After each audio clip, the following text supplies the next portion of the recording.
need a, but see, in the studio, I don't need one as tall as y'all. I don't need a hot, because we're sitting right. I didn't even look at height. If you are joining the live stream now, and promptly in about 5:30, the mayoral debate and city council remarks will be made. So we will be live for the entire thing right here on WTOK's Facebook page. So tune in for that. Thank you so much for joining in. And like I said, momentarily, the debate and city council remarks will be starting here. So thank you. I'm going to ask everyone, if you have an empty seat next to you, you could please raise your hand. We want to accommodate as many people as possible.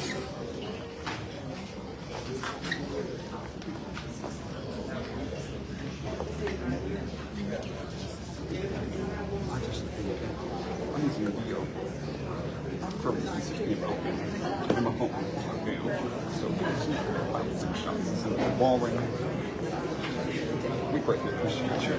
But you can do that. Yeah. I was going to say, what, something right now? 5:30. 5:30 right now? So it's supposed to be started. But it looks like they're going to be locking down here soon. If you're just now joining us here, this is the mayoral debate and city council remarks hosted by the NAACP here at the MAC tonight. It looks like things are going to be starting here in just a moment, so if you stay with us here, things are kicking off now. We're going to go ahead and call this event to order. First of all, we would like to thank each of you for taking time out of your busy schedules to come and be a part of this great event. We have some really good questions, we have some really good candidates, and we want this to be a platform for everyone. So my name is D'Angelo Houston. I am the current president of the Meridian and Lauderdale County NAACP. At this time, we're going to be asking if Dr. Goodwin could take the stage, as well as Ms. Erica Steele. Dr. Goodwin is going to open it up in prayer, and Ms. Erica Steele is going to lead us and lift every voice and sing.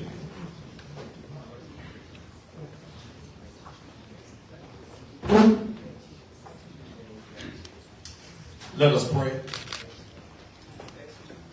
Eternal and almighty God, we bow, Lord, in the name of Jesus. Master, first of all, to thank you for your many blessings. We thank you, O God, for this day, how you have watched over us, how you have protected us and covered us. And now, God, as we come together out of concern and great zeal for this community and this city, we ask that as we come together for the common greater good of this sacred selected city, we ask that you bless us individually and collectively. God, we pray that you unify our hearts and our minds, unify our city, unify our nation as a whole. Oh God, we realize that we are nothing without you, but with you all things are possible. And Lord, as we're on the brink of an important election, we pray, oh God, that we remove self out of the way and that we realize that with you all things are possible. So Lord, touch us now, touch our city, touch every person who has offered themselves up as a candidate, and allow them now, oh God, to realize that we are servants first of all. And as we serve, let us serve you first, and then we can serve our fellow man. Bless this event, bless the organizer, and bless all of us who gathered here on tonight, that we will leave better than whence we came. Bless us now. In your Son, Jesus Christ's name we pray. Amen. Amen.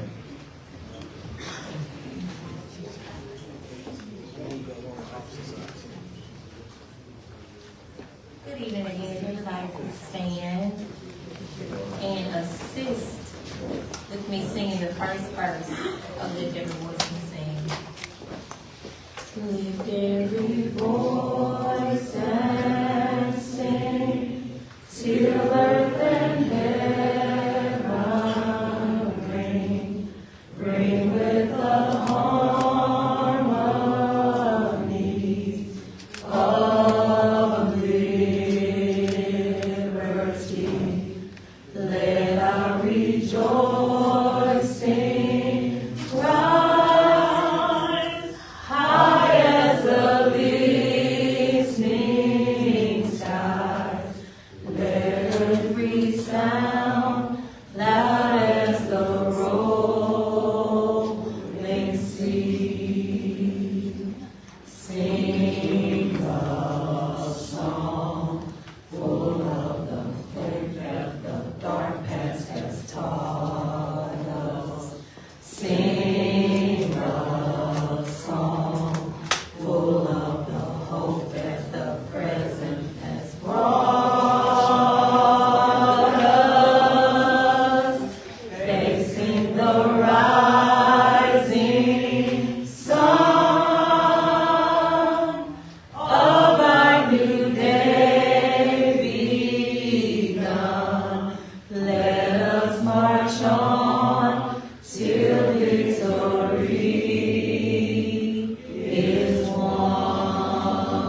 and Ms. Erica Steele for their involvement in our program. So at this time, we will have our rules of moderation as well as our disclosure statements.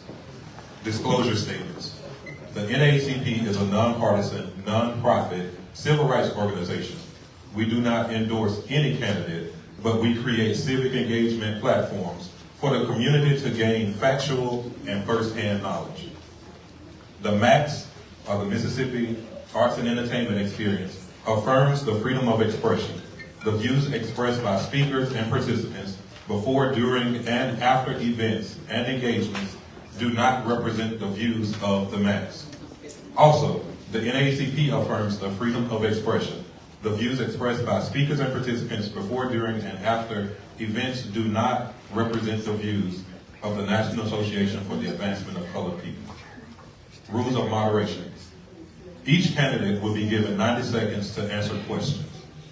Each candidate will be given a 45-second rebuttal opportunity, and this will be for the mayoral candidates. 15-second follow-ups will be allowed at the discretion of the moderator only.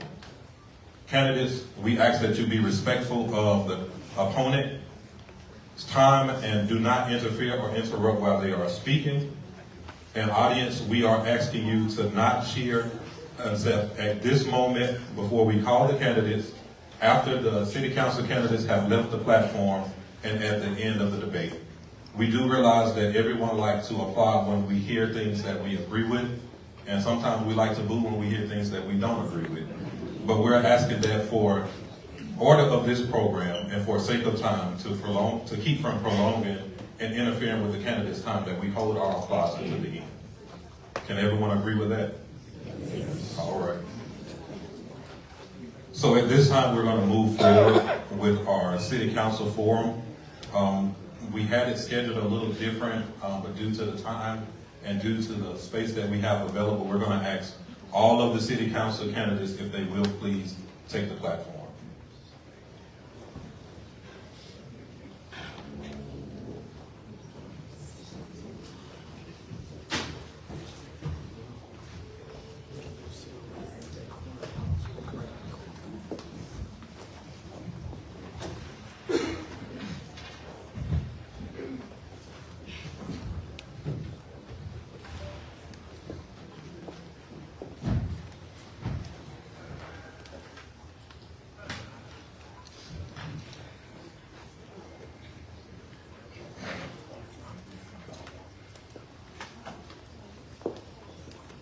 All right, so at this time, we will begin our city council forum. I would like to let everyone know that the questions that we have been previously submitted. We did have it planned so that the audience as well as the live feeds will be able to ask questions, but due to the constraints on time as well as the amount of space that we have available to us, we're just going to move forward with the questions that we already have. These questions were generated by the NAACP committee. We did ask for people to submit questions. People wanted to remain anonymous, so we did not, we will not disclose whether it was provided by the committee or by the public. So at this time, we're going to allow each candidate, I see that they said in random order. So we're going to allow each candidate to introduce themselves and give a 90-second overview of their candidacy as well as the platforms that they're running on. And we'll start, since they're in random order, we'll start on my right and go to the left. Good evening, everyone. I'm Brandon Rue. I am running for the City Council in Ward 5. When I started this race, I started, most importantly, for the youth. I work with the youth in many different capacities with the school district, at the church, and just in the community as a whole. And I believe that, first and foremost, our youth are our priority. Some of the things that I want and wish to accomplish with the youth is, for one, creating a Ward 5 Youth Leadership Council, where we're going to allow, where we're going to expose the youth to different opportunities and different experiences. Also, creating and investing into the arts and the sports programs and facilities in our cities where our youth have things to do in our city. Another reason I decided to run is because I want to make sure that we're investing in the people of our city. We see a lot going on and trying to attract outside business and things of that nature, which is great, but we need to also make sure that we're investing in the people that's already here in our city, making sure that people are proud to be Meridians, make sure that people in our city feel that they can be successful here. They don't have to go to a Jackson, a Harrisburg, Atlanta, or Houston, but they can be successful right here in Meridian. So I want to invest in our people, making sure that our people know that the city of Meridian is a place where we can stay, grow, and thrive. I'm also running because I feel that we need to get creative on how we address public safety. We all know that crime is an issue in our community, but we need to get creative on what that looks like. Once again, I'm Brandon Wood, and I'm asking for your vote on June 3rd for Meridian City Council Ward 5. Good evening, everyone. My name is Tracy Timms, Ward 3 candidate for City Council. Born and raised here in Meridian, Mississippi. Married to my wife 23 years. She's somewhere in here, Regina. 5 sons, ages 30 to 35. I'm born and raised here. I've been here all my life. I've made Meridian my home. I never wanted to leave. I'm never leaving. I know that. So with that in mind, I just decided I've done a lot outside of City Hall, just from a residential standpoint, and I decided to see if there was anything different that I could do, basically on the other side of it. And that's it for me. I'm Tracy Timms, Ward 3, City Council. Good evening, everyone. I'm Kyle Waller, running for Ward 2, City Council. I'm a resident of, I've been a resident of Lauderdale County all my life. I've been in the city for the last 14 years, married with 4 children. And, you know, I want to create a better place for them to grow up. You know, when the job's being done, you know, it doesn't deserve attention because somebody's taking care of business and you can move on to do things that you're inspired to do. But when you see a job not being done, there's motivation to see change. And that's the reason why I stepped out and wanted to run. You know, when you walk through my area, there's nothing to hear gunshots, you know, at 10:30, 11:30 at night all the time. And so that's something that I know we deal with or currently plagued with in our city that I know we can fix. And ultimately, as a councilman, you know, we don't make the big decisions. Ultimately, the mayor's running the city. But we have to put together a council that's going to work together, work with the mayor. That's what we've lacked, I feel like, over the last couple of terms is a council that wants to work with the mayor. I think we're dealing with a little bit of that right now in our city, if anyone's paying attention. But we have to work together because nothing's going to get done. And if we can't get our house in order, how could anybody expect anybody to come here and spend millions of dollars investing in our community if we can't get our house in order? So that's my goal here, is to bring together a council that's going to work with the mayor, set the city up for success, and take us into the future that we all deserve. Thank you. Kyle Waller, Ward 2 City Council. Good evening. My name is Elliot Brewer. I'm your Republican nominee for City Council Ward 1. Lived in Lauderdale County for 39 years. Married to my wife. This coming June will be 15 years. We have 3 wonderful kids. My family is why I'm running for this office. My wife and I, we've looked at opportunities to move outside this area, to see other thriving parts of the state, and we prayed through that. We prayed that we would plant our flag here in Meridian. So with that, we wanted to get off the sidelines and see the change that we want for this city, for our community.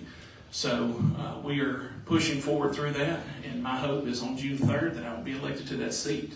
With that, I will bring to the table willingness to work with whomever is on the council, whomever's in that mayoral seat, because we as a citizenry will suffer in the long run if we do not come together and work together for the betterment of the city of Meridian. I'm a 16-year public education veteran, 7 years in school administration. So with that, I come with experience in working with state and federal funds and budgeting. I also come with bringing various groups of people that have different desires to one common goal, and that's the success of their student. So with that same mindset, bringing various groups of people that have different perspectives to one goal in mind, and that's to better the city of Meridian. So I'm just going to end it with that. Vote Elliot Brewer, June 3rd. Good evening. My name is Dustin Hill. I'm running for Ward 5 City Council. I'm born and raised in Meridian. I'm 44 years old. married to my wife Kelsey, and we have 5 children, small business owner downtown at Hill Real Estate Group, a few blocks away from here. And I decided to run because I think Meridian's at a pivotal time right now. We have a lot of things that are sitting right in front of us that if we can capitalize on, we can take our city to the next level. So like you've heard a lot of these other guys say, I got tired of sitting on the sidelines and wanted to be a part of that small solution. And there's no magic answers. It's just hard work, accountability, and communication. But you have to bring strong leadership to the table to accomplish those things in order to solve real problems. So I bring a background of working with organizations on board of directors and finance committees, and being a deacon in my church. Those are the types of things that I think have prepared me to be able to come in and work with city government, with other council members, and the mayor's office to all unify ourselves, because when you have that experience of working with different organizations and different people from different walks of life, you learn how to come together for a common goal. And so I hope that people see that leadership quality in me, and that you will vote for me on June 3rd for Ward 5 City Council. Thank you. Good evening, everyone. My name is Dwayne Davis. I'm a longtime resident here in the city of Meridian, Mississippi for 55 years. I've been married to my lovely wife, Angela Warren Davis, for the last 24 years. We have 5 children, 5 boys and 1 girl. One not too long ago, deceased over a decade ago. We named our daycare business after him, Nino's Child Care Center. I've been in the daycare center for over 18 years. I asked the Lord to bless me with a lot of children. He did. Not only He blessed me with a lot of children in my home, He blessed me with 150 kids at my daycare center. So I always advise you, be careful what you ask the Lord for. But all in all, my reason of running for re-election is the city of Meridian. I am a public servant. I work for you. Your tax dollars I will defend. Transparency and accountability is my #1 key for the city of Meridian, to make sure it grows and thrives. We're on a good pace to make Meridian the best it can be. We got a couple of things going on, especially with the real-time crime center that's about to happen over here by the Meridian Police Department, and that'll be able to help detour some of the crime here in Meridian. We currently going to be going on another fund with the consent decree. That's something that under the federal law we got in a situation we had sewage water going to South Washington fresh water.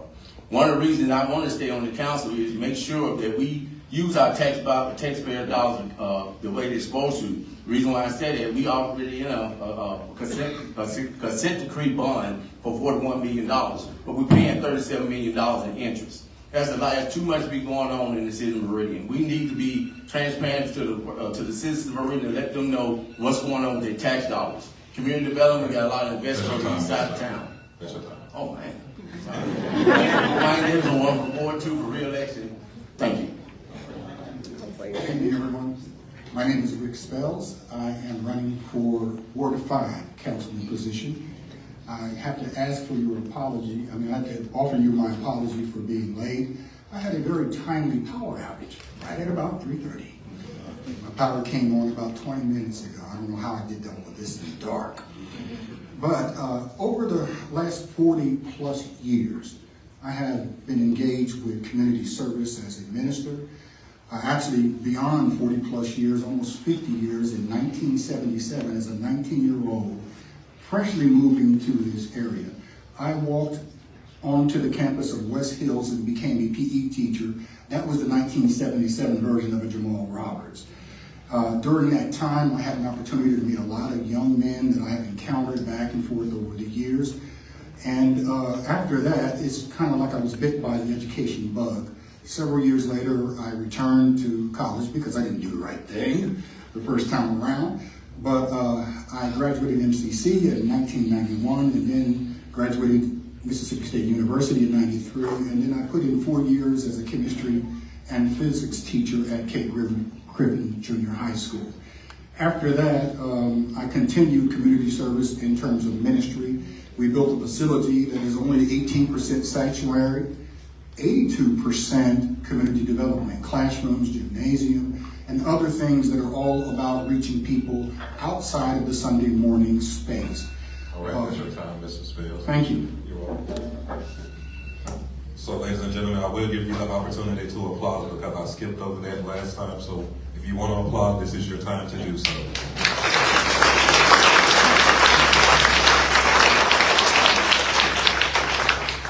All right, so just as a disclosure to the audience, the questions that we have prepared has not been shared with anyone outside of the committee on the NAACP. It has not been shared with any of the candidates. Your first time hearing it will be their first time hearing it. And as we did with the introductions, we're going to move in opposite direction. We're going to let them come down from left to right to answer this question. Each candidate will again have 90 seconds to answer the question, and then we'll do a follow-up on it. As a member of the City Council, you have the sole responsibility for approving the city's budget. What would your top funding priority be, and how will you ensure taxpayer dollars are used efficiently, effectively, and transparently? Mr. Spells, we're going to give you 90 seconds to start. Thank you. My top priority would be to increase police pay to $25 per hour as a bare minimum. Those men and women put their lives on the line every day, and I would like to see them compensated for the type of risk that's in Meridian, Mississippi. That will give us an opportunity to retain good officers. It would also give us an opportunity to attract good officers. By doing something of that nature, then we end up with some of the best in the state coming to Meridian to help us solve the problems that we're facing day in and day out. I've seen all types of violence over the years, and it has only increased. We have bullet holes in our church building over on 20th Street, and we get treated with that almost every year during certain times of the year. So I'm a part of the problem. I'm feeling your pain, and I think that's a high priority at this moment. Thank you. Well, it's by me being on the city council, it pretty much put me a little advantage. Some of the things in the fund that we accumulate during the budget, with last year's budget was $55 million, where we can allocate the money in different places throughout the city. Public safety is number one. We recently gave the police department last year a $10,000 increase in salary. We also make sure the budget that we have is well funded and making sure we don't go over the budget. Everybody talks about revenue when it comes down to the city budget, but they don't talk about the expenditures. I mean, we can talk about how much money we have, how much money we have saved, but at the same time, we got to pay the bill. And we don't want to be set aside where we may be passing the budget and we don't have enough money to pay the bills. Because that's one of the reasons I want to stay aboard with the city council. And I'm going to let you know this as well. When we been at the public servant and it's your tax dollars, you guys need to come to these city council meetings and let them and see what we're doing with your money. These are your dollars. We shouldn't have to do this on social media. We should not do it on the street. Well, we can do it on the street, but I would advise you to come to the city council meeting and county supervisor meeting because y'all paying city, school, and county taxes. I had some individuals tell me they didn't know they stayed in the county, and I told them, look at your tag. I said, look at your card that you have, and you pay 3 different kinds of taxes. So my goal is to make sure your tax dollars is well taken care of, make sure it's spent in the right way it's supposed to be, and make sure the city of Meridian grows like it's supposed to. I would say the most important thing when you look at a $55 million plus budget is to educate yourself on all the needs of our city. And I feel like that's going to be a strength of mine going in. And it would be hard for me to sit in this position, never been in Mr. Davis's position before, and pinpoint exactly what that would be without seeing the mayoral's plan, the department head's plans, and all the needs put together. I understand public safety is a huge concern of ours, and I would certainly be in favor of increasing the salary of our officers and increasing our personnel overall to make sure that we are well funded and well equipped in that area. But I will tell you also, from door to door campaigning since January, I hear a lot of our citizens concerned about overgrown lots, dilapidated housing, so code enforcement things that need to be looked at that attract nuisances, that attract things that don't need to be going on. So we need to take a hard look at that as well. And also our infrastructure and maybe some paving in some roads in some areas that have gotten overlooked throughout the years. So I don't think it's easy to say there's one thing, but there's not really a clear-cut one thing until you dive in and look at it from a whole. And I welcome the opportunity to work with either one of these gentlemen and any of these gentlemen up here on the council and Ms. Walker herself as well, to have the opportunity to put our city in a better position that it's in right now by educating myself to the needs and the citizens of what they're wanting in our city. Thank you. I have two priorities. I know it asked for one. Obviously, the first one is public safety. We've discussed that one at length already. And that is imperative for us to make sure that we have adequately paid officers who are doing the job day in and day out, trying to protect us as a whole. The second thing is to ensure, I know we're under a consent decree, is to make sure that our infrastructure and our utilities are taken care of in that regard, because we do not want to end up on the national news in a negative light. We were just highlighted for something positive here recently with Jamal Roberts, but we don't want to be looking like Jackson or Flint, Michigan, or anything of that nature with our water in the state that it could be in. So we have to make sure that we have the funds in place and that we have the mindset fixed on. We need to take care of that so the federal government does not hit us with anything on down the road. So we've heard it said multiple times, public safety, right? That's the number one priority. Without that, ultimately, we would struggle to conduct business, to live our daily lives. That's something that we need, obviously, to not only fund more personnel, but obviously equipment. Day to day, what I do on a daily basis is train law enforcement out at NAACP Meridian at the Regional Counter Drug Training Academy. We train in narcotics specifically. So I know a little bit about, the woes of law enforcement and how small the budgets are in most police departments and sheriff's offices. And so that's why we offer the no-cost training to them, to obviously get them the most premier training we can possibly offer them. And that sits right here in Meridian. They don't have to leave, but we service the Southeast, pretty much the whole nation in some capacities. But they also touched on infrastructure. As it was said before, and door knocking. Look, it's the simple things that our citizens want, okay? They want to be safe when they go shop and when they live their daily life, and they want to make sure that the water's not flooding their driveways, the water's not pouring into their homes, that they have, clean drinking water, those types of things. And so infrastructure is not something that we all pay attention to and see immediately every day, because if it's working, we don't worry about it. But the times it doesn't is when we really struggle. So those are my two top priorities. Well, we've heard everybody say the same thing as far as public safety, so we know that's the top priority. But one thing that I would love for the city council and the city to take a look at is job training. A lot of these young men, especially after high school, they don't want to go to school anymore. They're done. And we put such a large emphasis on our children graduating high school until they think there's nothing else they need to do. Kids are being thrown parties for graduating that we don't even get thrown for retiring and for nothing. So it's like they feel like they've reached their pinnacle after graduating high school. So I think there needs to be something that needs to be done and put in place for job training to let these children know that this is only the beginning. It's not the end. So that's my top priority, training them, and not only the kids, job training for some of these same people that they're talking about in public safety. They need some job training as well. Just yesterday I was in Highland Park, just paying attention and observing the police officers of Meridian, Mississippi. Very rude. They don't engage.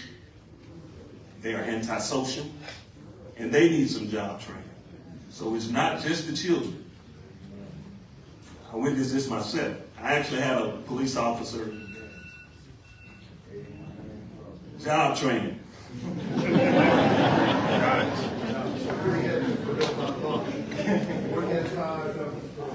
Okay, we're good. All right. For me, I can't just limit it to just one or two things. I'm gonna go back to what I said earlier. To me, it's about investing to the citizens of Meridian, right? I think that the city does a decent job in a lot of things, but I think that one of the areas where we can stand to grow the most is investing to the people that already live here, investing to the people that's already in our communities. I know we have pot of money for nonprofit organizations, but we need to figure out how can we maybe create a pot of money or create programs for our small business owners. How can we go out and recreate some of the successes we have had with abandoned buildings that we turned around and made them successful businesses in our community, make them staples and highlights of our community. That's what I want. That's what I want to look at. Beyond what everybody's already said about public safety and infrastructure and all that, we need to make sure that the people in our city are proud to be here. are proud to say, hey, I'm from Meridian, and also feel like that they can thrive and succeed here. And that starts by having a city leadership that is willing to invest in the people that are already here, the people that live here. And so when I hopefully I'm on the city council, I almost got ahead of myself there, but we talking. But anyway, when I'm on the city council, one of the things I'm going to push for is making sure that the people of our city feel like that their city cares about them. Making sure that they're going to put the resources and the money behind them being Meridian, being from Meridian, being proud of Meridian, and so that people can look at our city and say, hey, I want to go to Meridian because I know if I go to Meridian, I can be successful in Meridian. Thank you, John, for those answers. The next question is another duty of the city council members.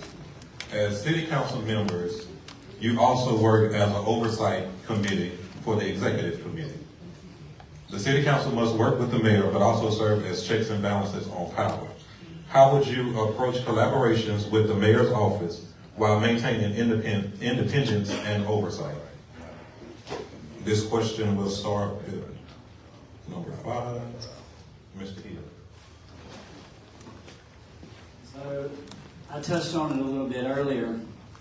You have to be able to have strong leadership. We all have to unify and come together and be on the same page to go towards a common goal. So whoever is on the council and whoever is in the mayor's office, it is imperative that we get on the same page.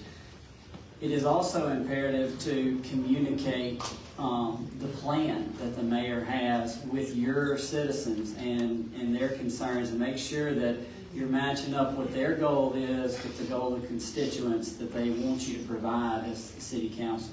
I believe that I bring a background of working with organizations where it takes planning to be able to problem solve. We can all sit up here and identify the same problems, but you need someone that's a strong leader that has had the background in working with people all across the board to actually execute a plan to solve the problem. So I hope that transparency and communication is as important to these two gentlemen and these council members as it is to the citizens out there, because that is what I keep hearing over and over again. We have too many citizens that don't understand how government works and what government is trying to achieve. So I think if we can put ourselves out there and hold a level of accountability at a high regard, then we can all accomplish a goal that puts our city going in a better position. Thank you. All right, Mr. Lee. Yes, for me, it starts with accountability and transparency. So I believe that it's important to form those relationships and work very closely with the mayor and the rest of the city council, because we can't do anything alone. Most of you know that in order to get anything passed on the city council, you got to have 3 votes. So me, myself, can never get anything done by myself. So it's important to build those relationships. Also, not only with the people on the council, but with your community. Being able to talk to the community, understand what the needs of the community are, and being able to express those, because when the citizens elect us to these positions, they're electing us as their voice. And so for me, it's going to be important that we create opportunities for the citizens to hear from all their elected official leaders, whether it is at the city council meetings or creating special meetings, whether that's once a month, once a quarter, whatever, where they can see their city councilman and their mayor in a space where they can sit us down and just ask questions as much as they want. That's how we build those relationships with each other, but also with our community. Because if we don't have those relationships with our community, then we'll never be able to do the job of the city council. We'll never be able to do the job that the people elected us to. And so for me, the biggest thing is making sure that our citizens and our community have the opportunity to reach us, talk to us, and we go back and represent their concerns and not ours. Thank you, Mr. Spales. One of the things that we would need to understand is that the future belongs to those who seek peace. We have to have a cordial relationship with every individual that is sitting at the table. Where there's no vision, the city perishes. And so to be able to receive vision from one of these executives that we may potentially have in just a few more weeks is the beginning point. After that, you have to have a liaison as the city council between you and that executive to understand the pulse of the city and the residents. I do agree that we do need to look at other aspects such as workforce development, but then the fiduciary responsibilities of oversight of tax dollars is going to require transparency. Unless we are clear about everything that's on the table, we cannot account for what's on the table. So I do believe that we have to hold everybody's feet to the fire and make certain that we are doubling over every dime that we spend and we don't end up in contracts that actually waste resources. Being under the consent decree also attracts a lot of roaches to Meridian, Mississippi. Contractors believe that this is a free-for-all, and they come in and they point out problems and they make us feel as though we are in a vulnerable position and we have to hire them to solve problems that we don't actually have. My background in construction, my background in education, my background in leadership development, my background in ministry. Before we continue, we do know that we have a lot of people who are standing in the room and wants to be a part of this firsthand. However, if you're tired of standing, there are seats available in the gallery across the hall. I'm sure the volume is available so you can hear. If you are, whenever you get tired of standing, you can go to the gallery to take a seat. All right, so moving forward, we will go to Mr. Waller. All right, so to not simplify this too much, but in anybody that's experienced marriage, right, you understand there's got to be give and take, right? And both of those, the man and wife did ask to be in that union, correct? And we're actually doing the same thing as mayoral candidates and councilman candidates. We're asking to do this. So with that, there's going to be give and take. There can't be, hey, I'm going to get my way all the time, correct? And you're going to have to learn to work together, communicate. You know, as councilmen, you know, we're responsible for representing our wards, but at the same time, I can't think that everything is going to go on in my ward and nothing's going to happen in the other ones, because I can promise you there'll be 4 of the voices in the room that have something else to say. So with that being said, you know, it's imperative to have that relationship, that communication piece, and build that trust. Because if we don't have those 2 key components, then obviously we're going to continue down the path we've been on for so long. So we have to create that unity. We have to set agendas aside, set personality conflicts aside, and focus on and be professionals and focus on the issues at hand that are plaguing our areas and work with the mayor. We're in a strong mayoral form of government, and so ultimately it's the mayor's city to run, and with council overwatch, and just to make sure that we're spending the dollars that the taxpayers put us in charge to spend. Thank you. All right. Mr. Davis. Planning. Planning is the key between the city council and the mayor.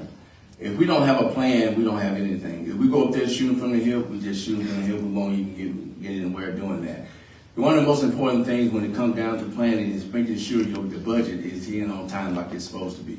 And making sure that the mayor is allowing the city council to talk to the department heads and some of the workers to find out what's going on. Everybody don't know everything.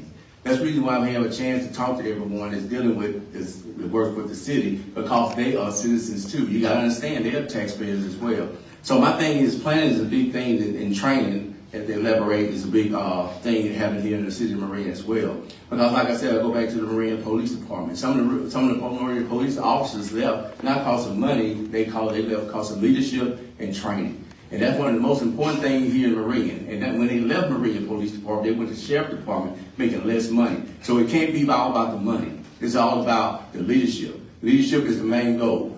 And pretty much with the mayor, and pretty much I don't have a problem, and I feel none of the other city council members have a problem working with the mayor, but public service, making sure the people in my ward, what they ask for, to get what they need, because they are tax dollars, they're paying our salary, they got us up here, they voted for us to take care of the issues they have. I know there's other 400 candidates in here, and I am for the city of Meridian, but at the same time, Ward 2 is number 1 to me. Thank you. All right. Mr. Tim. I don't know if y'all noticed, but I was looking over to the right, taking a look at my wife when Mr. Waller was talking, and he mentioned about compromise. My wife and I live by it. That's a rule in our house. Prioritize and compromise. It is just that simple with me. With the mayor, My thing is this. We have to be able to set our personal relationships aside and take care of business. We won't always agree, but we have to be able to look at each other and agree to disagree, shake hands, and move on. It's real easy. A lot of us in here been married a long time in long-term relationships. We do it all the time. And that's the way I see it. Prioritize and compromise. All right, this is Booker. Yes, sir. So going back to the question, what we're looking for here is transparency and communication. First and foremost is whomever we have as our next mayor, we have to go through a strategic planning process. We have to systematically go through every check, every piece of information that we have so that we can make sure that we are communicating those needs, make sure we have funds to allocate towards those needs. But if we don't have a plan in place to begin with, then we're spinning our wheels. As far as the working together, my background proves that I'm willing to work with anybody at any given time. In education, you don't know who you're getting to walk through that door when you have those parent meetings. And so just being able to spend at whatever turn comes, being able to roll with it and work through it is what we have to do. A wise man who's in this room today told me that if I'm to get this seat, never compromise anything that causes you to lose sleep at night. So I can promise you this, I will still look myself in the mirror every night. I will still sleep like a baby in the evening time. I will not compromise my morals for anything.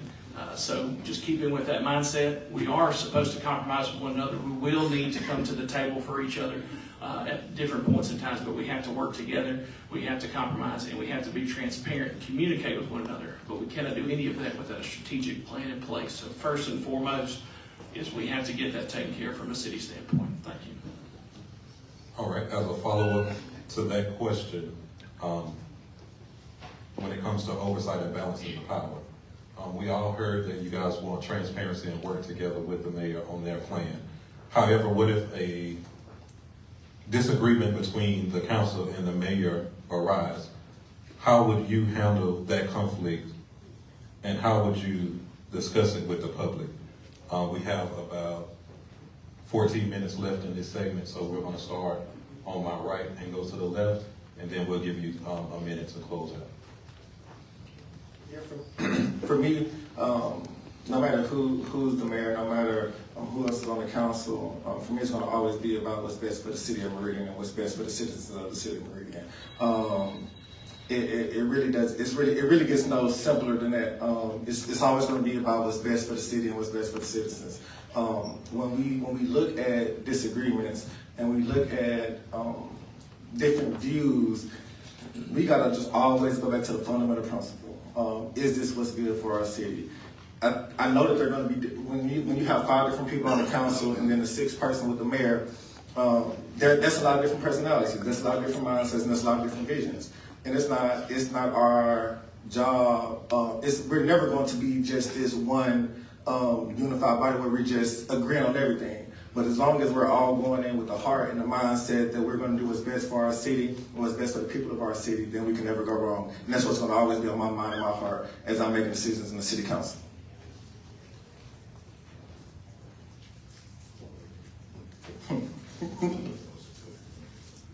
I think sometimes, of course, there will be disagreements, but I feel like you don't want to make the mayor feel like it's 5 against 1. So if there are agreements with the entire council or with individual council members, sometimes there may need to be mediators involved.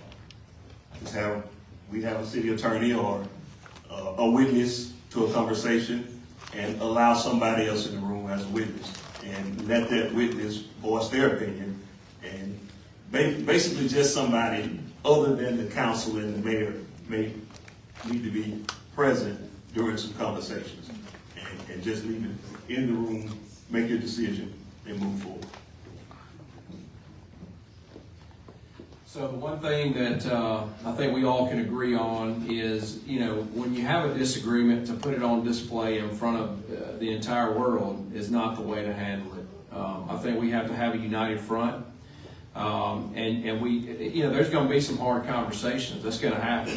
We want hard conversations because then you know that you're ultimately putting your best effort forward. We're trying to look out for the best interest of our citizens. But at the same time, we don't need to put that on Front Street, because that obviously with social media now, that can go viral, that can go everywhere. So we have to represent a united front. We have to come together, and regardless, and not slander one another. I mean, once we make a decision, we have to commit to each other, going back to building that trust, right? That relationship, that communication, to understand that, hey, look, we can agree to disagree. But at the end of the day, we have to have a united front, because that's what we're elected for, and that's why you put us in these seats, is to put the city in the best position to succeed. I can promise you this, I will always be the adult in the room, because I have to be in my day-to-day job. No matter what the outcomes are, whatever the decisions are, we have to work together. And as Mr. Waller alluded to just a moment ago, we have to have a united front. We have a responsibility to you all in this room and the rest of the citizens of the city of Meridian and Lauderdale County, for that matter, to put our best foot forward and our best face on at all times, even in the face of adversity. We have to work together for the betterment of you all in this room and the rest of our citizens. We have to do that. As far as bad-mouthing one another in dark corners and alleyways and conversations at the dinner table, there's no place for that. It's going to happen eventually. We all know it will, because we're all human. But again, our best efforts have to be put to make sure that we are presenting a united front in everything that we do moving forward, so that we can make sure Meridian is moving forward. Thank you. We absolutely have to conduct ourselves in a professional manner in this position along with the mayor. It's certainly okay to disagree on certain ideas and certain concepts. Listening to the other men up here speak made me think about what Dwayne said earlier. It kind of goes back to planning on the front end and the communication, the relationship you establish with each other on the front end. And if you're clear on what the plan and the goals are from the very beginning, you probably are less likely to have more disagreements as you go along. So you've got to have that communication, that relationship on the front end to avoid that as much as possible. But we are grown, professional citizens, and there is no reason for us to have heated arguments or heated disagreements in front of the citizens or in front of each other. There's just no place for it, to be honest with you. So I don't look for that to be an issue from my standpoint. There'll probably be things that I disagree with. I can cordially and respectfully have those conversations in private if I need to, either before or after the fact. But the back end of the question that Mr. Houston asked is, regardless of what the situation is and how you feel, it is our job to deliver that to the citizens of our ward and city. So it's okay for you to tell the citizens why you agree or disagree with certain things, and I think it's our duty to tell them that and keep them fully informed. Thank you. I love all the answers. I wish everyone on the city up here that's sitting here could be there. I love the passion. I love the calmness. I love the participation I know, and I wish the City Council auditorium would be the same way. One of the things with working with the administration is a good and powerful thing, but when it comes down to misunderstanding of not having confirmation with one another, we also can table items and we can have executive session when we come to decisions like that. So we can remove ourselves from the audience when we make decisions, those hard decisions like that. But like I said, once it's gonna come times where that emotion will come to you, and if you're passionate about your citizens and you're passionate about your ward, some things will come to you all of a sudden, and you have to hold yourself in composure. Some of the things I can speak on pretty much dealing with the budget. When you first come in, as all of us may see, some of us may see, you deal with $182 million budget. For you to allocate that money and make sure that tax dollars go to the right place, you're gonna have some nerves. You're gonna know nerves. You're gonna be kind of iffy on some things you want to vote for and what not to vote for because you don't want to mess up. So one of the things I learned by being on city council, and pretty much when people say, "Well, Dwayne, you came in, you didn't know everything." I said, "No, but I had somebody who was up there with 40 years of experience. That's Dr. Thomas." And one thing I said about Dr. Thomas, y'all can say anything you want about him. He want to make sure that the city wasn't going to go broke, and he going to make sure everything is in alignment. So I learned a lot from him and the other city council members. I grew up in a household with 3 males and 3 females. I was forged in the crucible of disagreements and tempered by switches and belts. Self-control is what we're talking about. Anybody that has grown up with self-control and discipline should know how to act in terms of professional behavior.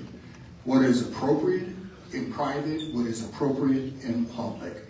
We have all agreed with this one thing. Variety is the spice of life. I'm not expecting to have agreement totally with everybody. I sit at restaurants and order my meal, and other people order their meal, and we don't always order the same thing. The bottom line is we've got to know what our objectives are, and we've got to also understand that we represent each citizen in this city. I do not want to give Meridian, Mississippi any reason for embarrassment, any reason to have to turn their televisions off and discuss. We can all be adults in the room instead of having one adult. And so as far as the city of Meridian is concerned as a whole, we know how to handle disagreements, but we also have to learn how to handle opportunity. Meridian has opportunity sitting on the table. We must find a way to be a team, or else we're going to squander that opportunity. So we have enough time to give everyone 45 seconds as a closing statement. We're going to start with Ward 1, Mr. Brewer. I just want to thank you all for coming out tonight. This is extremely important, regardless of what political line you decide to vote on, whom you decide to vote for. It is imperative that you all show up June 3rd to levy your support. But also, with that said, I am asking for the residents of Ward 1 to vote for Elliott Brewer come June 3rd. Just as a reminder, absentee voting is going on now through this week, 8 to 5 at City Hall, 8 to noon. This Saturday is your last opportunity for that. Again, I feel like I'm the most qualified and best candidate for the City Council for Ward 1. Vote for me June 3rd. Thank you. All right, Ward 2, Mr. Davis.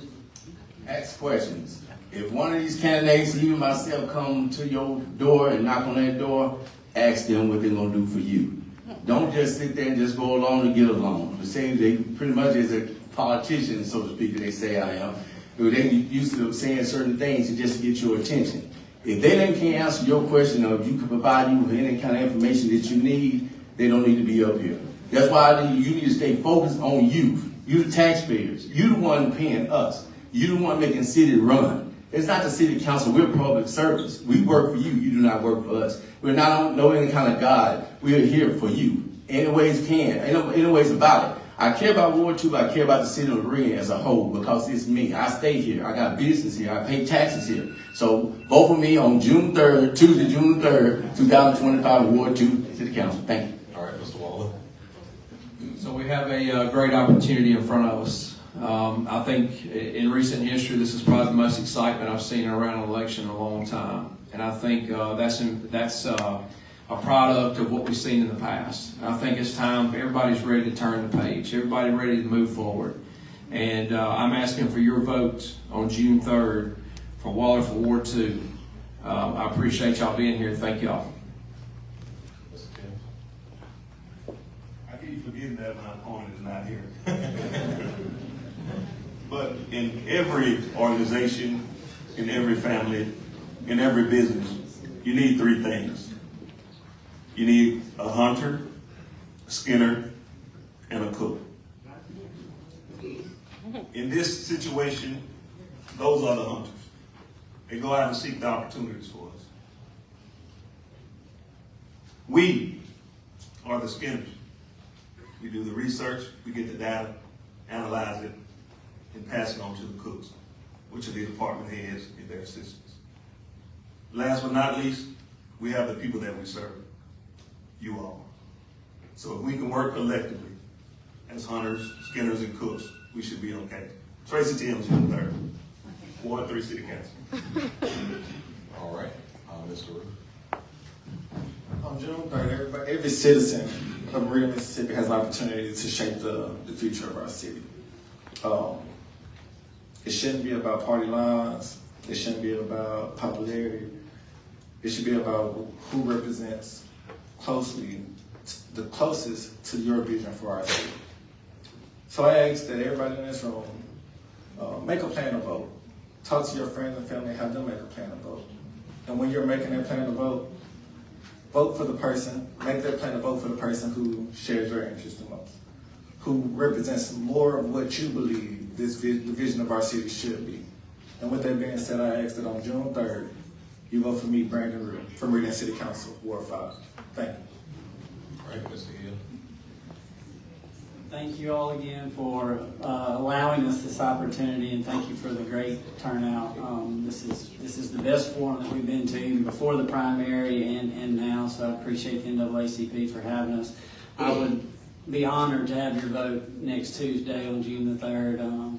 Please check that box for Dustin Hill for Ward 5 City Council. I would encourage you, just like these others have, please get out and vote. This is very important. Do not let 30% of the citizens for our community decide who your leadership is. And when you go and check those boxes, please ask yourself what the qualifications you are voting on. Who is the best candidate to approve your next police chief and other key department heads? Who is the best candidate to approve a $55 million plus budget?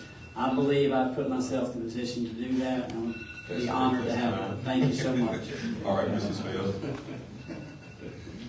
Also, I want to share my appreciation to the audience, the citizens of Meridian, for coming out and sharing this event with us.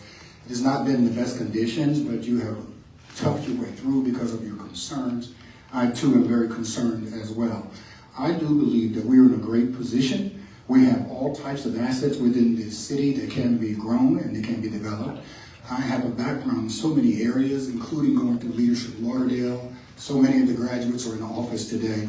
I never intended to run for office. I always wanted to run from office. But come June the 3rd, I would appreciate that you accommodate my running in the right direction. Thank you. Thank you. We would like to thank the candidates for their thoughtful responses. As we close this segment of the event, we encourage the public to stay informed and involved with the works of the City Council, because a transparent and responsive government starts with the engaged citizens. We're going to ask the candidates to come down, and you guys can give them applause for their participation.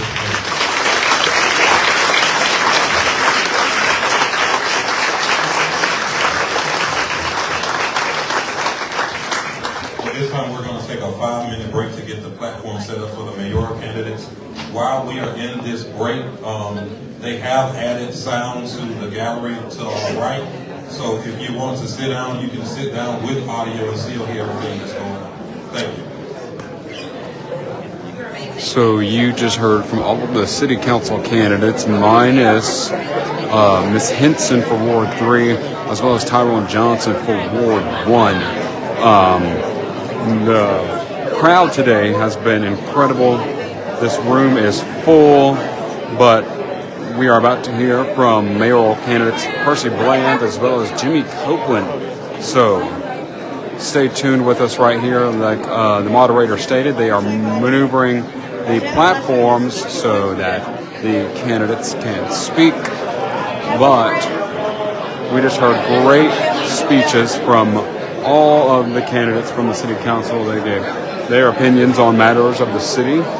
But we are going to wait here. They said about 5 minutes, and we will have the Meridian mayoral debate kickoff. So stay with us.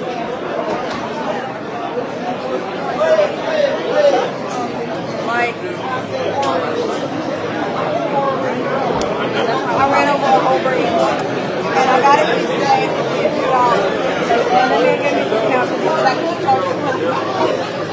But say, sir, I'm gonna give you No, I told him. He said, you could do it. I said, no, I know you. I said, problem. He said, damn. I said, I said, kind of, I know you did.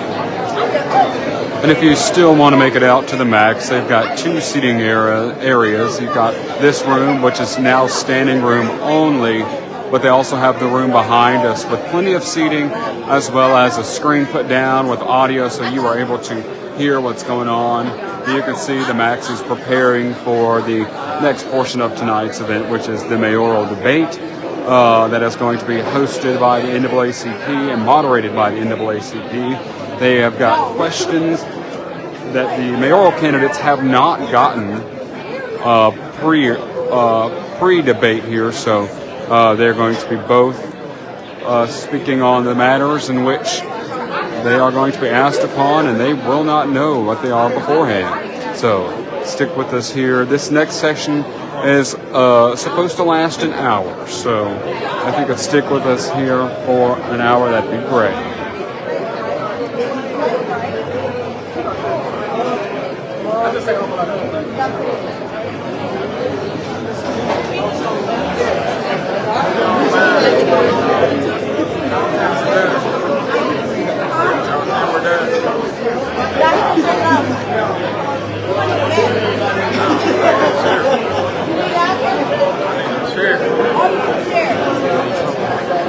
Let's stick with us, you all. That mayoral debate is, you can see Percy Bland and Jimmy Copeland were sitting on the front row next to each other, but they are now about to take on those podiums. So this is going to be a great night, and it's a great night for politics here in the Queen City.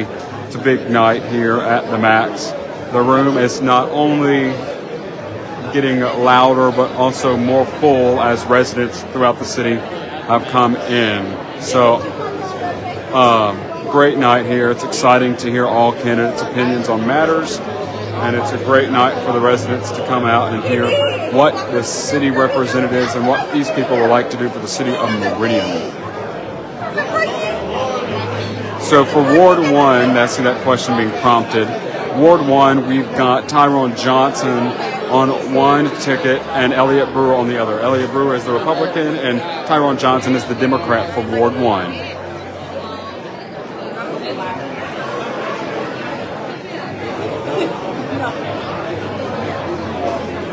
You can see Percy Bland has taken the podium now. They are about to get ready. Jimmy Copeland is also up there.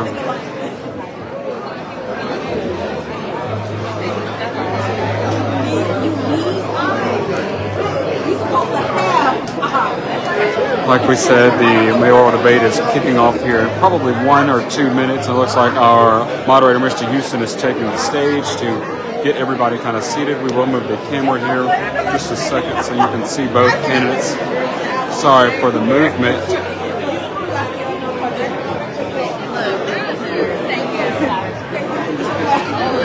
See, both gentlemen are taking the stage now on the podiums. Jimmy Copeland is on your right. He is your independent candidate. And Percy Bland is on the left. He is your Democratic candidate. City Council.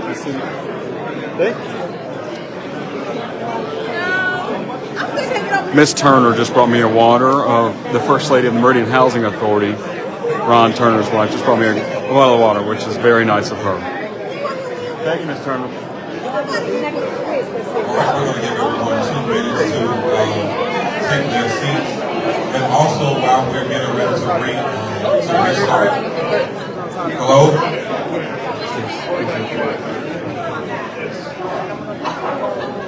Okay, as we prepare to begin the mayoral segment, we're going to ask everyone, if you would please turn your cell phones to silent or turn it off if you don't know how to silence it. Like I said, Percy Bland is on the left and Jimmy Copeland is on your right. Jimmy Copeland is your independent candidate. Percy Bland is your Democratic candidate. It looks like we're about to get the debate here going. Next door, and there is audio if you would like to have a seat instead of standing. We do have those opportunities for you.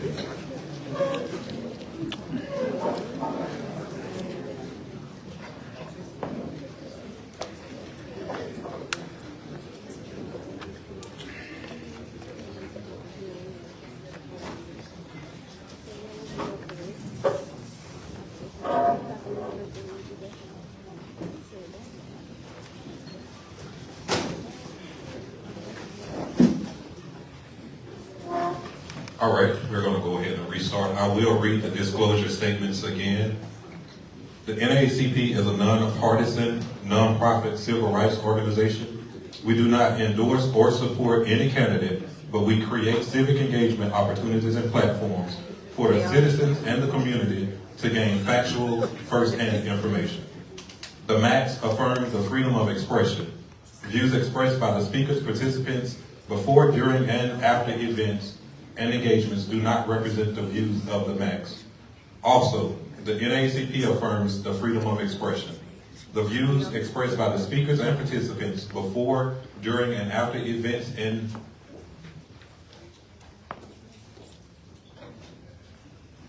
organizations do not reflect the views of the NAACP. Rules of moderation. Each candidate will be given 90 seconds to answer questions. The candidate will be given 45 seconds as a rebuttal opportunity, and a 15-second follow-up will be allowed at the discretion of the moderator. Again, we're asking everyone to turn off your devices. If you don't know how to put it on silent, turn it off. Wait. Oh my God. Again, audience, we're asking that you hold your applause except for before the start of the segment, after the candidates have been introduced, and at the end of this segment. All right, so we're getting ready to start. So if you would like to applaud the mayoral candidates, this will be your opportunity to do so.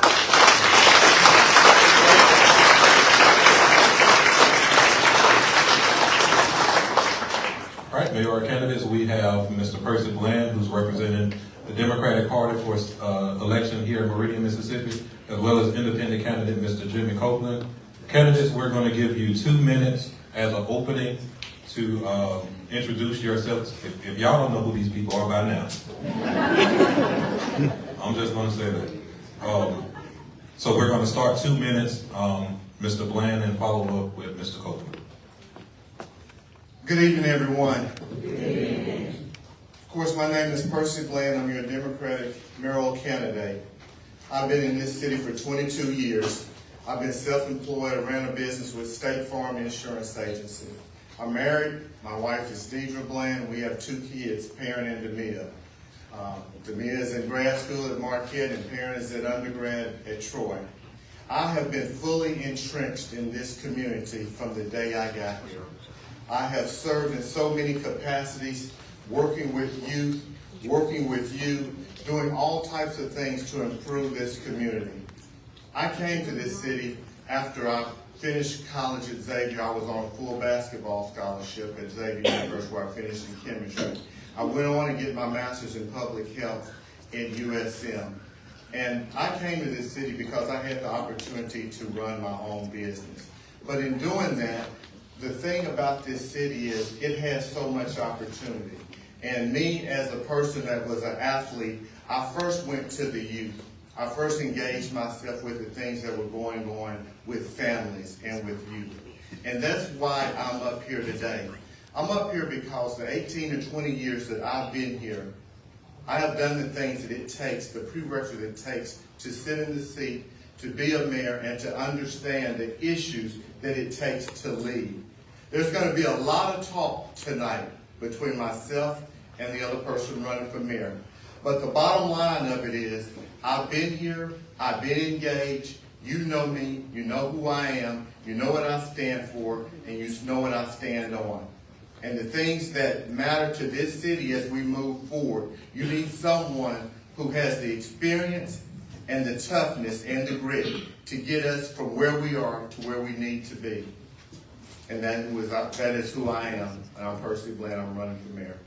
Your mayoral candidate for the Democratic Party. All right.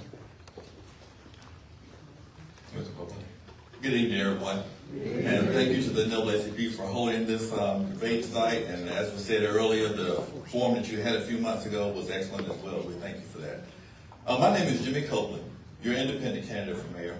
I've been in Meridian for over 18 years now. I came here because of the military. I joined the active duty military over 30 years ago now, received a top secret security clearance and went to work for the Air Force Office of Special Investigations in Washington, D.C., where I won the Airman of the Year for the entire D.C. region. I used that top secret security clearance to go to work at Osan Air Force Base in South Korea. I worked at an intelligence unit there for a year. I left that job and went down to Keesler Air Force Base in Biloxi, Mississippi, where I worked for the Headquarters Education and Training Command. I left there, I went home to Corinth, where I'm originally from, and worked for the Mississippi Department of Employment Security for a little while. I missed the calling of being in the military, came to Meridian, joined the Air National Guard, and it's been home for me ever since. I love Meridian, I see the potential in it, I love the people of Meridian. When I got here, I met this beautiful lady on the front row here. We met here in Meridian, Mississippi, and we married right downtown in DuPont Plaza. And we've been here, loving Meridian. She is still active duty military right now, And we have a daughter that is active in the military right now, also in Jackson, Mississippi. I had no intentions of running for mayor of Meridian, Mississippi. Although I have a political yearning that I've always had in my life, I've never had any idea that I would run for mayor of Meridian. I'm running for mayor. I serve on many boards in many capacities since I retired from the military. And I was here when we were working on the campus data center that's coming here. I was a part of that. I'm part of the people who are working to bring you a new airport terminal here in Meridian. I'm working with the people who are doing your downtown Meridian and looking for housing and different things. Those are the kind of things that I'm working on. I'm working with Mississippi State right now trying to do real development downtown Meridian. Those are things I've been doing since I've been here. Jimmy Colson, your independent candidate for mayor. Correct, candidates. We do thank you for those introductions.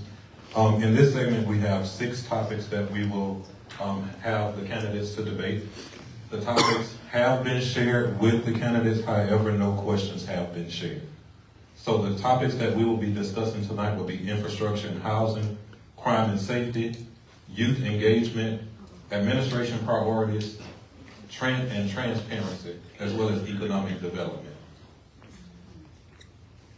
Mr. Copeland, you just mentioned the campus data center that's coming to this area. So we will begin this segment with economic development. As mayor of the city of Meridian, what would your strategy be for attracting new businesses to Meridian while also supporting and retaining the existing local businesses, especially the small businesses and minority-owned enterprises? You have 90 seconds to answer. Okay. Retaining the businesses that we currently have in Meridian is absolute. We have businesses in Meridian that have been with us for years, and I don't think they get the recognition that they deserve. So we definitely need to put them on the pedestal and tell them and let them know how much we appreciate them and the job that they provide for all of you that work that live in the city right now. Campus Data Center, a lot of people are concentrated on Campus Data Center and the number of jobs. Do not be concerned over the number of jobs. Campus Data Center is mainly about the economic dollars that it's going to bring to the city and what we're going to do with those dollars. It is going to bring some jobs, but the details on how many jobs and what those jobs are going to be, we're not sure about at this point. We'll learn about it later. But me being on the EMBDC, we know that we have other businesses that are looking to come to Meridian right now. But what we have to do, we're going to get back to it later, I'm sure, is crime is the #1 issue. If we're going to attract businesses to come to Meridian, we got to get our crime under control. And we're going to talk about that several times, I'm sure. But crime is the #1 driving issue in order to keep the jobs that we have and also to be able to influence others to want to come here and operate their businesses here in Meridian. What I want to do is create a winning culture from kindergarten to 12th grade all the way up to the 4-year program we have at Mississippi State.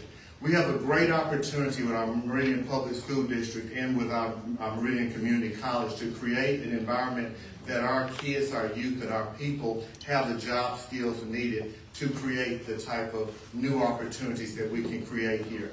So the biggest thing right now is to, of course, keep the current employers, keep them happy and keep those jobs here. But what are we doing to create value in our own people? And what I want to do and what I have done is, because of our relationships that I have with the people in the public school system and also with the president in MCC and the president in Mississippi State, is to create a winning culture in our city that goes from kindergarten all the way to completion of a 4-year degree. And how do we do that? We do that with leadership. And so those are some of the things that I want to do as mayor. Talking about the Campus Data Center, you guys got to understand that they're talking about putting $1 billion to $1.5 billion in between city government, county government, and also the public school district of the county. None of that money is going to the public school district in Meridian. I want to be a mayor to commit the money. A lot of you guys are teachers and work in the public school system. I have been engulfed in the public school system since I've been here, and that money has got to reach you all, because right now none of it is. And I'm committing as mayor to do the things that it takes to get that money back to our public school education. Thank you. Speaking of growth, how will you ensure that economic development benefits all areas of Meridian, including Tuxedo, West Hill, and East Hill, and it doesn't just concentrate investments in areas that are already thriving in the city? Mr. Blaine, we'll start with you. How will you ensure that economic development benefits all areas of Meridian, including Tuxedo, West Hills, and East End, and it doesn't just concentrate investments in already thriving parts of the city? So first thing is, if you know the Tuxedo area, it is an area that it needs a lot of work, and it almost is industrial site needed over there. I don't know if we're gonna be able to bring homes over there, but what I wanna do as mayor is to make sure that we are spreading opportunities across everyone. So it doesn't matter if you're on any side of the city, that you'll still get the opportunity. What I just discussed in having a winning environment and winning culture from kindergarten all the way to 12th grade, those opportunities will be available for people no matter what side of town they're on. Our team and myself have walked this community from the east side, west, north, and south. We know the issues and the concerns of each area of this city, and we are committed to making sure that when the opportunity comes, you have a mayor in that seat that's going to provide fair opportunities across all areas of this city. All right, Mr. Copeland. I would submit to you that the reason that this question came up in this debate is the fact that it has not been done. And the fact that we have not made sure that things were done equally across all the communities. I went and sat down with a family in the Tuxedo community a few weeks ago, and we discussed and walked around and showed me some different issues and some things that have been abandoned for years. There are streets in the Tuxedo area that have never been touched, while other streets have been paved 4 or 5 times. And that's because of the leadership of the city and the things have done that have not been done. Now, what I will do as mayor is, we talked about building relationships with the city council. I will try to meet. We have sunshine laws in Mississippi, so we can't meet where we're trying to vote on something or prepare something. I would like to meet with 2 of my city council members every other day in the week, so we'll get a chance to meet with all 5 when we eventually to discuss these type of issues and have those type of working relationships with those individuals, because they're responsible. Mr. Blaine, I'll give you 45 seconds to respond. Well, first of all, the Tuxedo area is a very blighted area in this city. And it's an area that we have started to discuss having some opportunities as it relates to building homes and properties over there. And the way it looks now is honestly that it possibly needs to be an industrial site area. And so that's really the thing that I want to say about that area. And a lot of the issues in both wards 2 and 4 were major issues for years. And we have worked to do a lot of things in those areas to improve those areas. And we will continue it if I'm elected mayor. All right, Mr. Copeland, any follow-up? And no need for follow-up. All right. Our next question continues to the same topic. Meridian downtown has had beautiful updates, while other areas in the corridors of Meridian have untapped potential. What specific initiatives will you lead to revitalize these areas and make them hubs for economic activity? Mr. Copeland, we'll start with you. 90 seconds. We talk about dilapidated homes in Meridian. We have a lot of them, and a lot of them need to be torn down. And I think that we need to invest in our people in Meridian to get our own people to be able to tear down these houses. We can have city employees, instead of contracting it out, and let them go have the equipment, be trained, and tear down these buildings for us. Now, we don't need to tear down all of them. Some of these buildings can be saved. And we need to work with the state of Mississippi to get these homes and different things that we can save and reinvest them in our community. We don't need to tear down all of them. Some we need to reinvest. And then what we also need to do is figure out a way to build affordable housing for our people. That's what we need. We need affordable housing. I took a hit because I said something about public housing in a forum we had a few weeks ago. I'm not looking to get rid of public housing. I'm trying to lift people up to get them where they can have affordable housing. We need to start building generational wealth for our people. We have a lot of poverty in Meridian, and nothing has changed in the past 12 years with that. The situation has stayed the same. Not gotten worse, but it's stayed the same as far as poverty. We have to get affordable homes and allow people to start purchasing those homes and building wealth. And we have contractors that are willing to come into the city of Meridian to do that. We just have to give them an opportunity. Mr. Blaine, 90 seconds. I've been part of that process. I've been part of the process to help people get out of poverty and to build their own life and to have their own homes. My opponent has not been at the table on any of that. He has not been a part of any of that growth or any of that talk to help improve the plight of our citizens here in this community. One of the biggest things that I've talked about all through this campaign is we already have people who are looking to invest in certain areas in our city in these blighted areas. And again, the truth is we do not have the capacity within our own city government to tear down those houses. We do have to outsource that out to other people to do it to the level that needs to be done so that we can start rebuilding in those areas. So that is not true what my opponent is saying. But the biggest thing is we have been a part of that movement to help people who are poor or who are working poor to have a better quality of life. And my opponent has not. 45 seconds. 45 seconds. Shows how much he knows about me. If you know anything about me, Copeland Holdings is a real estate company. And what we do is we purchase homes throughout Mississippi that we own or finance those homes and properties for people to be able to buy directly from us. So they don't go to banks. These are low-income people, and people who want to start a real estate business for themselves. That's what we've been doing since 2009 in Meridian. Okay?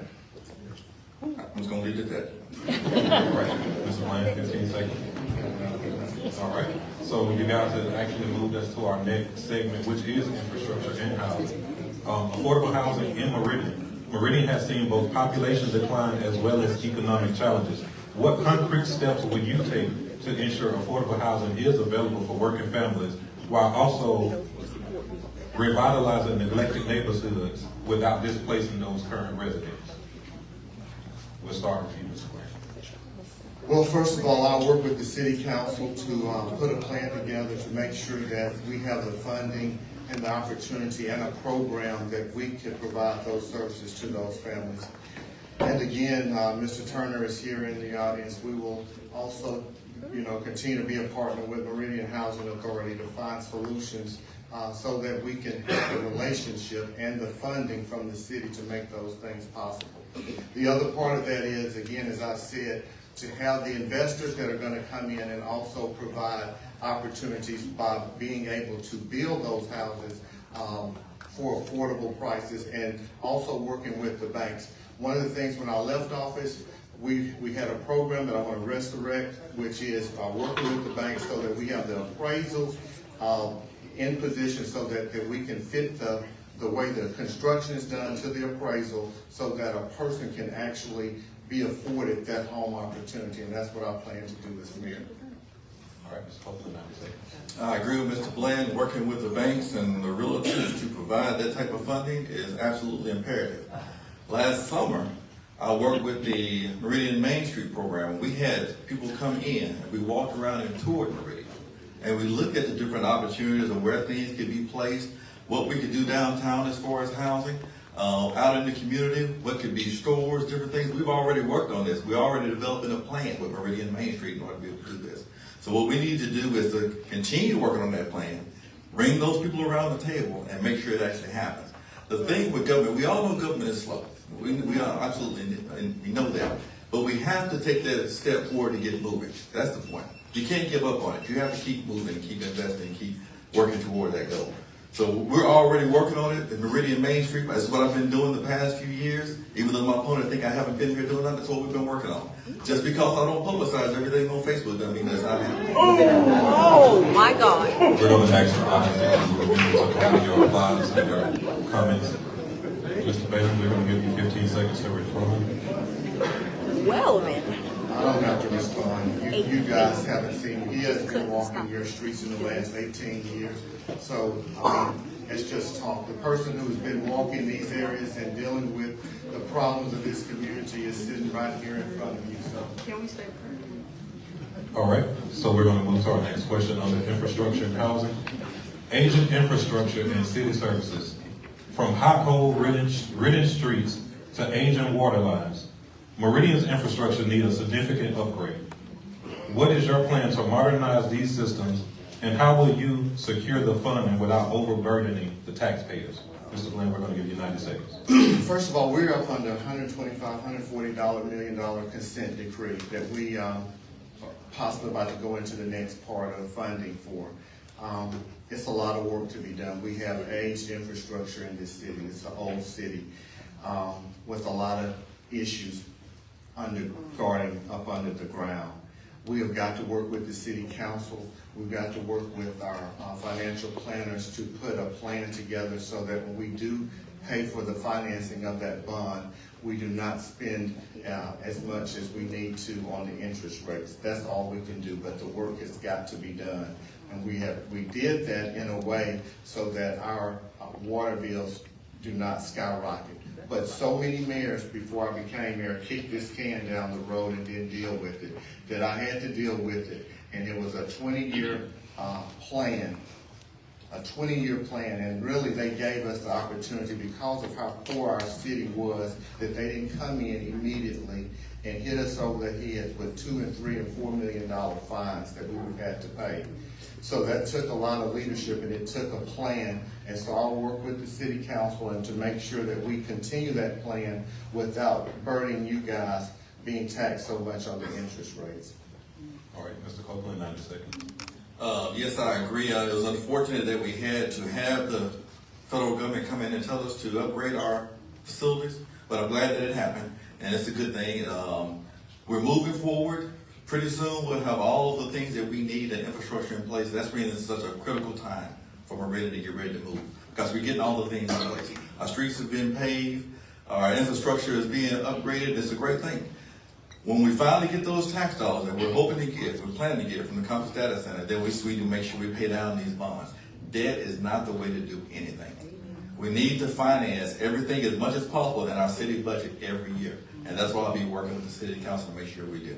We have to set a budget. We have to set priorities. We need a 5 to 10 year strategic plan for this city. We had a master plan that was created years ago. It was never implemented. It was paid for by the city, but it was never implemented. We need that strategic plan in place to let us know where we're going so we don't do things haphazardly. All right, you want to respond? Okay. Community engagement and equity. Infrastructure and housing decisions often overlook marginalized communities. How will you ensure that residents of all neighborhoods, including East End, Cooper Circle, and Highland Park, has a voice in the city's developmental plans? Mr. Copeland, we'll give you 90 seconds to start. Easy answer. We got to get them around the table. I don't care which housing area that you're from or what neighborhood that you're from. When you need to come to City Hall, we get you around the conference table and we get your ideas and inputs on how we're going to affect your community. Have your city council person there. I want to make the city council people more directly responsible for what's going on in your neighborhoods because they're closer to the people. I think that's necessary. And so we have those people that need to come to us, talk to us, tell us what your concerns are. We're going to have an open door policy in City Hall. Well, we haven't had that in the last few years. We're going to have an open door policy. And you're also going to hear from the mayor. I'm going to have what we call a from the mayor's desk that will communicate to you what we are and what we're doing and what our plans are on a daily basis so you know what's going on in the city of Meridian. And those citizens can respond, shoot an email, text, let us know what their concerns are and get involved with this process. It shows tonight how many of you are here that are concerned, and this is a great thing to see. And I hope it doesn't stop. I hope that you are have that feeling that this is the time for Meridian to change and you want to be a part of it, and that you will come and give me that type of information as your mayor. That's what I'm there for. I'm there to serve you. Thank you. 90 seconds, Mr. So I would let the city council in those areas, we've got to elect city council members who are going to be the voice of their area. The mayor has a lot going on as being the mayor. So the city council people have got to be the one that engages on the grassroots level with the people so that we know exactly what issues and what areas in their wards that we need to provide funding for. So a simple answer to that is I will not try to overmanage that at all as mayor. I will rely on the communications that I get from the city council people in each one of those wards to handle that solution. All right, our last question under this topic will be public transportation and accessibility. Public transportation options are limited here in the city of Meridian. How will you improve transportation infrastructure to ensure that residents, especially our seniors, our low-income families, and people without cars can access their jobs, healthcare, and education? Mr. Bland, we'll start with you. So when I first started in 2013, we had no public transportation in this city. We improved that by having a contract with the Choctaws in Philadelphia, and right now it's $3 one way wherever you want to go in this city, in all of Lauderdale County. You pay $6 round trip no matter how far you go.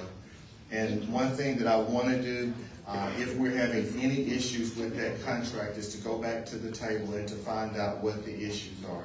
And any of those people who are entrepreneurs who have their own business want to provide an opportunity for them to continue to do that as well. But the bottom line of it is we did not have public transportation. That was one of the first things that I did as mayor in 2013. And if we do need to improve upon that, I want to get the people back to the table and see what we need to do with that contract to improve it. All right, Mr. Copeland, 90 seconds. I agree with Mr. Bland that public transportation is very important in the city of Meridian. I'm about to share how far that Choctaw transportation system goes throughout the city. I'm not really sure how well it works, but we do need to look at it. I've had some citizens that's talked to me about it. We have some individuals that are in our community that are blind and different things like that have problems using that system. So it definitely needs to be something that we look at as a city and try to improve that. We can't grow as a city if we're not taking care of our citizens. And that's one thing we need to be able to do. You should be able to jump on a public transit city in a city the size of Meridian and be able to go anywhere you want to get to. And we need to work on that. But I thank Mr. Bland for the time that he did implement that during his administration because it's definitely necessary. Right, as a follow-up to that, Mr. Copeland, would you be interested in funding any type of public transit here in the city of Meridian? Anytime I'm a very conservative person when we talk about money. Anytime we're talking about funding something, we got to sit down with the budget and look at it and look with the city council. I am not going to obligate the city of Meridian for anything that we cannot take care of long term. We've had situations in Meridian where we've had to furlough some people and we've had some budget shortfalls. We cannot go back to that point. So public transportation that the city is paying for, it sounds like a great idea, but we got to sit down and look at the numbers. I'm not going to obligate you as a taxpayer and raise your taxes to take care of public transportation.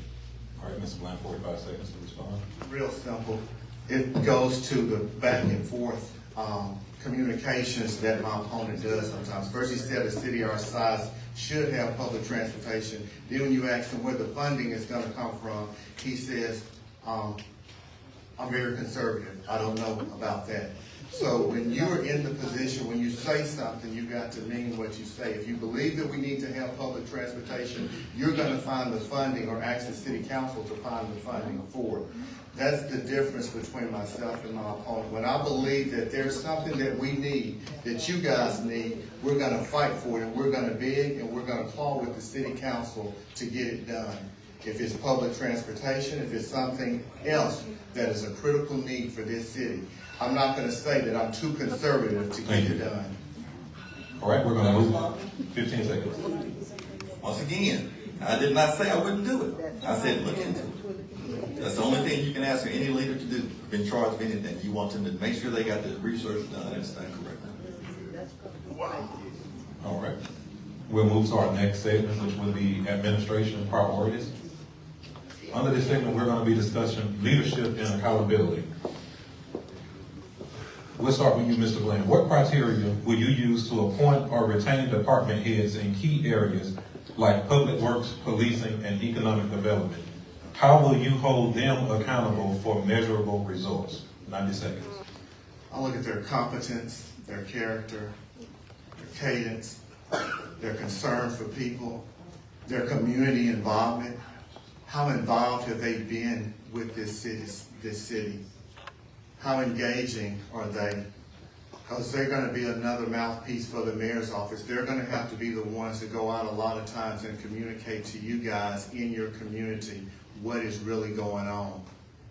So those are some of the characteristics that I'm going to look for the leadership that serve in any of those roles, from police chief to public works director to any of our directors. Competency, character, cadence, community involvement. Those type of issues are very important to me, and I stand by that. All right, Mr. Copeland, 90 seconds. I've been in the military for more than half of my life. My core values are integrity first, service before self, and excellence in all that we do. That's what I believe in, and that's what I'm going to make sure my department heads believe in. My department heads have to be sure that they can follow the vision that I set forth for this city, and that's what I'm going to do. I'm going to set forth a vision for this city. And they have to make sure they can follow those. They have to be qualified for anybody that I select. And they're going to stand up to the muster of the scrutiny of the city council before I appoint them. and the city council will know who I'm appointing. We're not gonna get to a board meeting, our first board meeting, and have to hash it out on who we're gonna get. They're gonna know ahead of time, look at the resume, and know who I'm looking at to appoint those department heads. It's critical. Like we said earlier, you can't get in front of the public and start hashing out things. That's our job to take care of sooner than that. All right. We know that the city has been without one for several years, but the Chief Administration Officer plays a critical role in overseeing day-to-day city operations. What qualifications will you look for in your CAO, and how will you ensure that they are effectively managing the department heads and the delivering on your administration priorities? Mr. Copeland, we'll start with you, 90 seconds. Okay. I do have a CAO in mind. My CAO has worked at several different levels, supervised many people, multitask, travel to go out and work to communicate to bring things back to the city of Meridian. That's the kind of CAO that I must have and will need. I need somebody who will work with the department head. The problem we have now in our government is that the city council will have questions of department heads, and department heads can't even respond. That's the way it's been set up. I'm not talking about Mr. Bland's administration. That's the way it's set up right now. And we have to have department heads that can respond to our city council, get the information that they need, and to be able to make decisions effectively. So I need a CAO that's going to make sure those department heads are taking care of quality of life issues, to make sure the morale of our employees is good. The morale of our employees has been terrible the past 12 years. If you don't believe me, just ask them. Ask people who work for the city and what their morale level has been. So that's what my CAO's job is, to make sure that those department heads are taking care of our people so they will take care of you.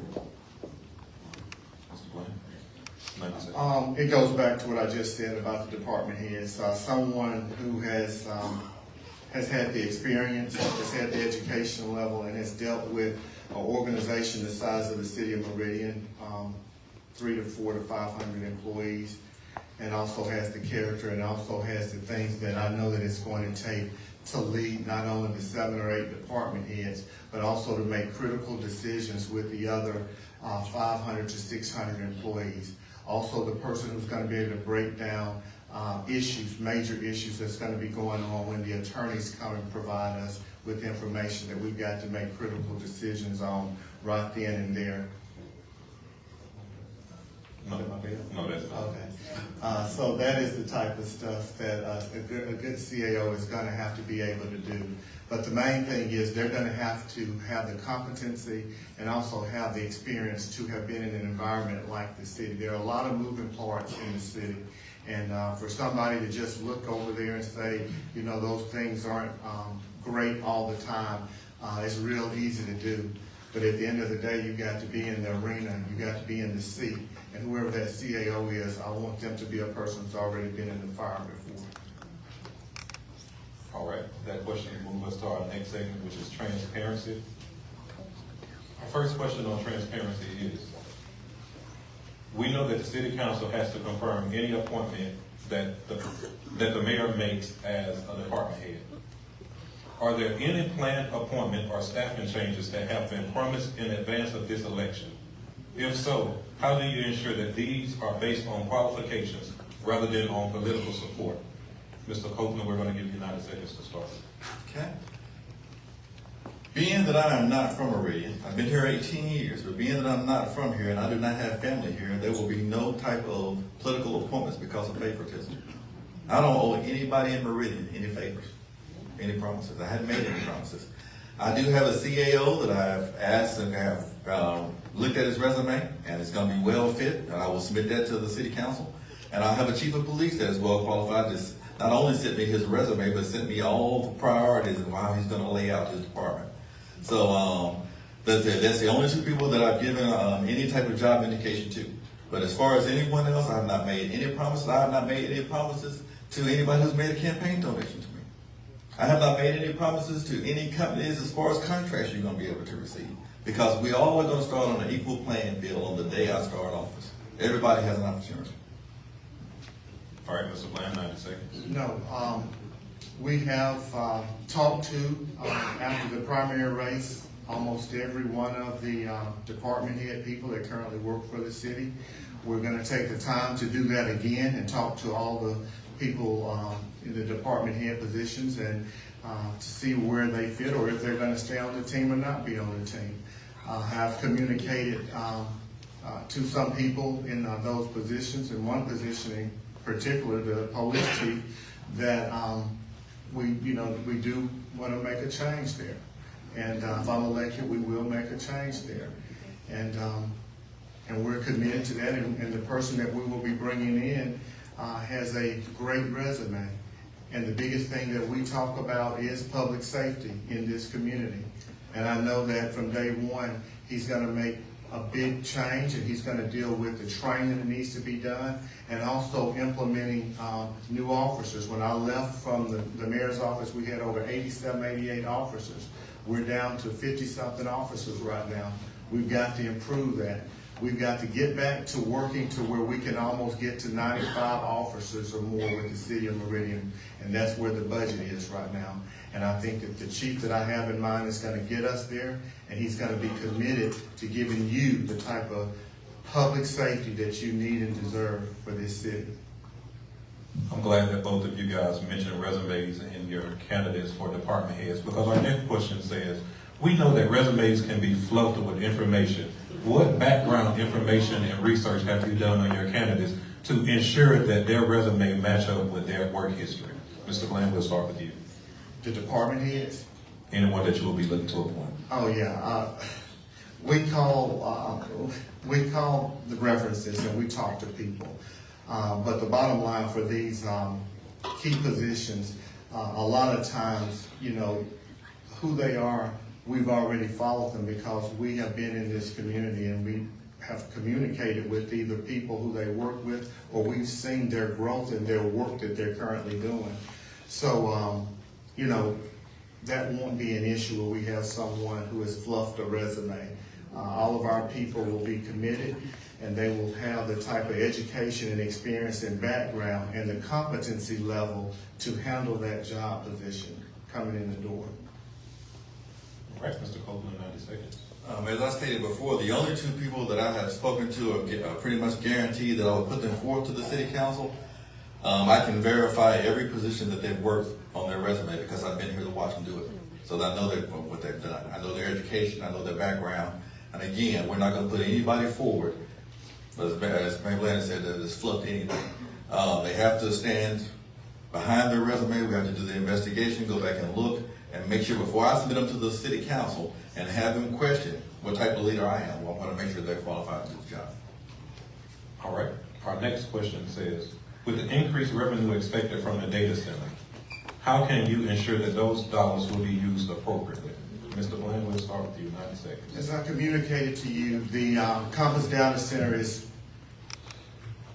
committing supposedly $1 billion to $1.5 billion to be split up three ways, with the city government receiving about $45 to $55 million starting about budget year 2027.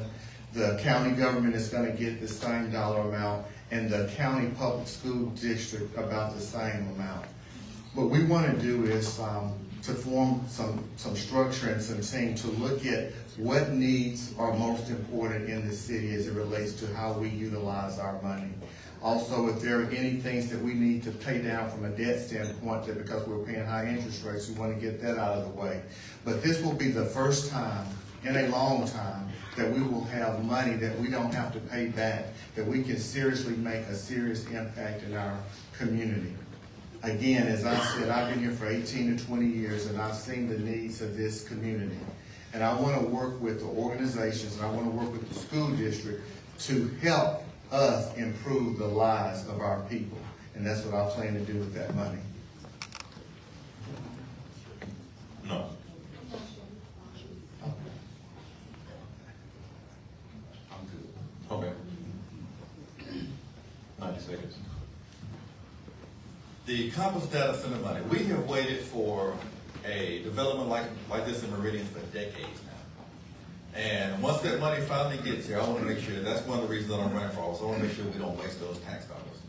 I would like to sit down with the city council and see if we could reduce property taxes for the citizens of Meridian.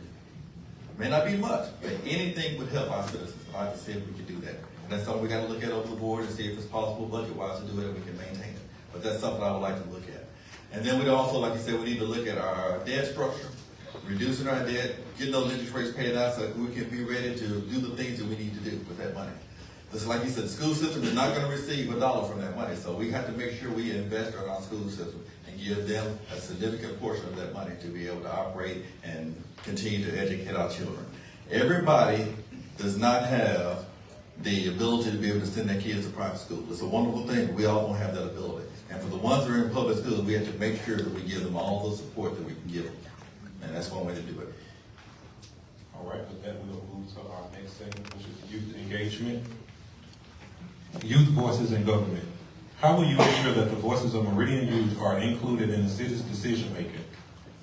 Would you support the creation of youth advisory councils or similar initiatives? Mr. Copeland, we'll give you 90 seconds to start. Okay. Youth Advisory Council is something that has been mentioned to me, and it's something that I've already written down as far as one of my plans. Another thing that I intend to do is to get our summer youth job program back. We used to have years ago, and get our kids working for our departments again and working within the city of Meridian. Put some money in their pocket, hopefully keep them out of trouble, and also teaches them a skill, and maybe make them love Meridian a little bit more. One other thing that I like to do, I like to have a shadow program. I like to have a student that comes and shadow the mayor, shadow your city council person. People may be interested in government and see how things actually work. Help us with our agendas. Follow us around the town. Maybe they can shadow the chief of police. I think those are great things for our youth to be able to do. So we need to have as much youth involvement as possible. Anything we can get our youth to do that is productive, we need to do it. But a lot of times the focus is always on sports, putting a basketball in somebody's hand. We got to do more than that. We need to train these kids, give them education outside of the public school districts, teach them about financial planning, building a quality life. These are the things that we need to do. So our parks and systems are looking great. We finally got those where they need to be, and we still got improvements going. But we have to do more than just play sports for our kids. We have a much bigger investment. We're in Meridian. All right, Mr. Bland, yeah, we will continue to add on. We had a mayor's youth council when I left office, and I'd like to hear Mr. Copeland there talk about our summer job program that he's read about.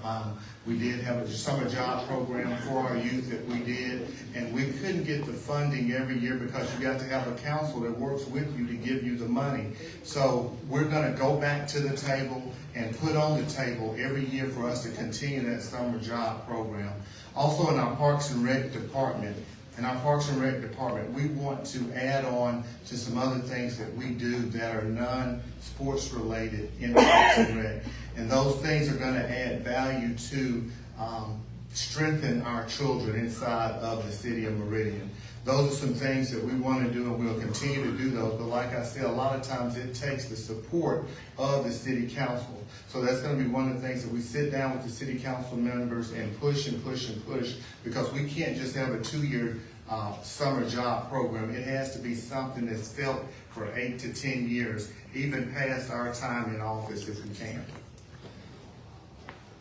All right. With that, we'll move to our final segment, the one that I think everybody has been waiting for, and that's crime and safety. Violent crime reduction. Meridian has seen its concerns about violent crimes in the recent years.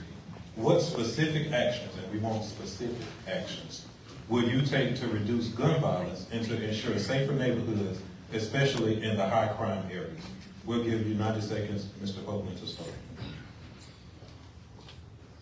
For the past 12 years, we have talked about a camera system in the city of Meridian, and we all know that it hasn't worked. We spent a lot of money on those camera systems. At one time, I heard the camera systems being monitored somewhere on the coast and not even here locally. The current administration, is putting together what they call a real-time crime center. And what I understand about it, I've talked to the company itself, it's going to be an excellent system, what I understand. And it's going to have, starting out with 100 cameras, I believe. It's going to be monitored 24/7, and it's going to give us a better handle on the crime that we have in Meridian. And that's what we're hoping for. And if it's not, we have to make sure that it is effective. But I believe it's going to be a good system. I'm proud of Mayor Smith and the current city council for taking that step to get it done. Because we know we've been lied to and waiting on this for a long time. So I'm going to say, I got a good feeling it's going to work for us. And if not, we're going to make it work. We're going to start with those 100 cameras. We're going to increase them throughout the neighborhoods, make sure they're in those high crime areas, just as he just said. And we're going to, the main thing we have to do is get more police officers on the street. Now, right now, where everybody's campaigning, talking about raising the salary of police officers to a certain amount and a certain level, now. Why hasn't it been done before? Why are we talking about it now? The whole proposal is to make our police officers' salary equivalent to what other cities are in Meridian. Has it ever been equivalent to what other cities are in the state of Mississippi? Has it ever in the past 12 years? I agree that it needs to be done, but why hasn't it been done? Where are the priorities at? That's what leadership is about. It doesn't matter who's on the city council. It's about leadership. All right, Mr. Cole, Mr. Bland, 90 seconds. First thing is, with the camera system, we had a contract with Mississippi Power. We have a great partnership with Mississippi Power on a lot of things. Mississippi Power is the reason that that data center is coming to Lauderdale County and to the city of Meridian. The contract for the cameras were with Mississippi Power, and their people who work on the coast actually are the ones who monitor the camera. But that camera system was a great camera system that also needed sometimes work and maintenance. Just like any contract that the city has, there's a lot of money that we have got to spend on the maintenance of that. Body cameras, you have a great body camera system, but you still got to spend money on the maintenance of those body cameras.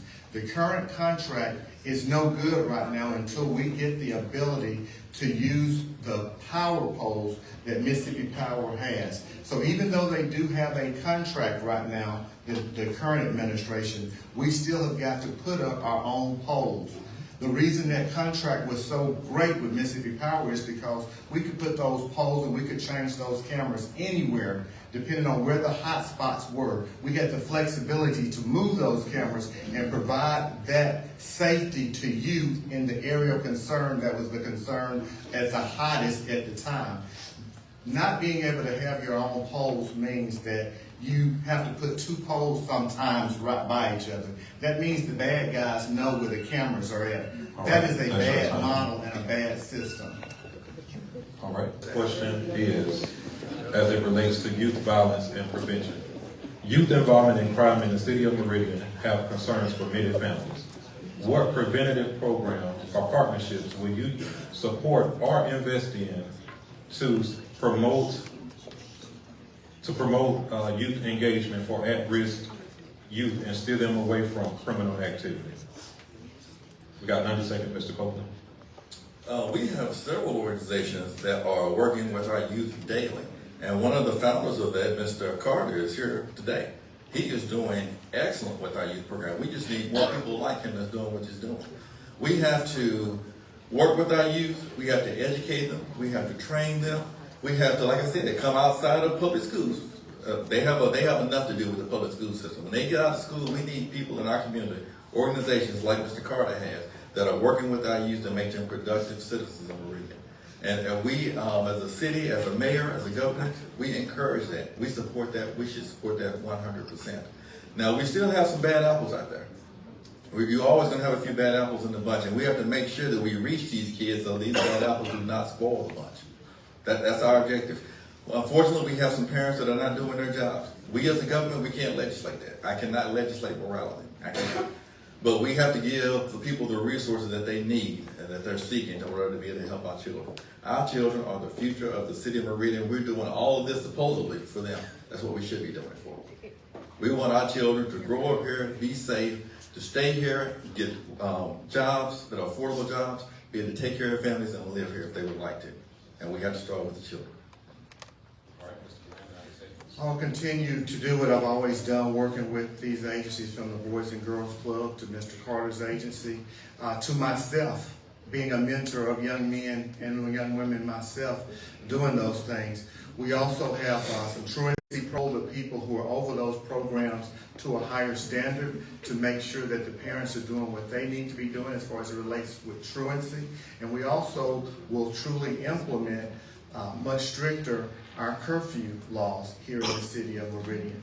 But from a program standpoint, my administration, my team will do all that we can within our Parks and Rec department to provide programs for these young men and women, but especially for these young black men in the city of Meridian. And it will start with what we do in our Parks and Rec program. All right, so one last follow-up to that. Mr. Bland mentioned the curfew here in Meridian. I don't know how many. You will see the police chief come on and say, parents, it's 10 p.m. Do you know where your children are? That's not just to catch a statement. That's to let you know that your children should be in the house, because Meridian has a 10 o'clock curfew for you. So at this point, we will give our candidates 90 seconds as a closing statement and a plea to the public. Mr. Copeland, we're going to start with you. 90 seconds. I'm going to leave you with a story in my 90 seconds. 4 years ago, Meridian was thriving, just 4 years ago. Population was growing. People were moving back into the city. Crime was down. Murder was down. All this was happening with the city. The police department's pay was equivalent to other cities within the state of Mississippi. Streets were being paved. Jobs were plentiful and coming to Meridian. If that's the Meridian you remember, if that's the Meridian that you think we had 4 years ago, then you know which way you should vote.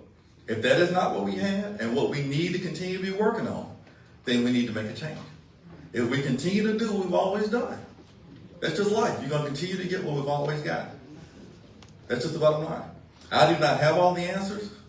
I have not held this position before, but just like Mr. Bland moved here, according to him, 22 years ago. So in other words, he was here 6 years before the first time he ran for mayor. He made a statement on his page the other day that said, I'm a newcomer to the city. He was here 6 years before he ran for office. I've been here over 18 years. I understand what's going on. I've been here. I've seen it all. I was here for the entire administration. If we want things to be different, we've got to do things differently. I'm not trying to be negative. I don't want to be negative. We didn't have negativity in our politics until the last few years. It didn't always used to be like this way in Meridian. And we need to change it. And I'm trying to clean things up and make things better. That's all I want to do. So I'm asking you to consider me for mayor. Thank you. If you continue to do what you have always done, you will continue to get what you've always got. Let's name some of the things we've gotten up under the Percy Bland administration. We've gotten the Velma Young Center. We got this building right here that was $52 million. We've got the Children's Museum, the 3-Foot Center. We've paved a lot of roads, a lot of blighted areas we've torn down. We continue to improve this city all around town. But the most important thing you got was a leader that was out there all the time with you, no matter what side of town that you were on. So I'm asking you, don't let someone come up here and fool you who's been here for 20 years that says they have all the answers, who has not one time, besides 3 months ago, went to the Meridian Public School District, who's never mentored a child in this city, who's never had any paid programs where he's paid for them, and tell you things are all bad or all gloomy, because they have not been all gloomy. He knows that they have not been all gloomy.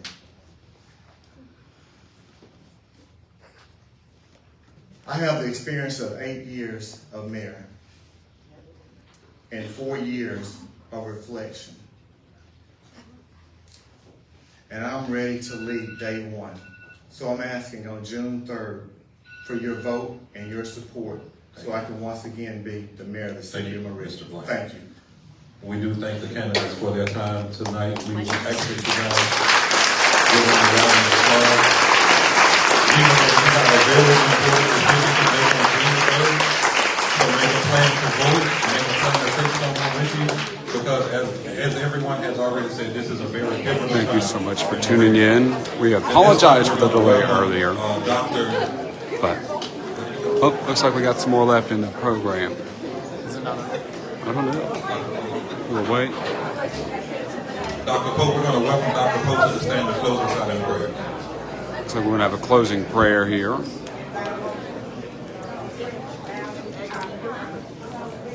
We want to thank everybody for tuning in. We apologize for that delay earlier.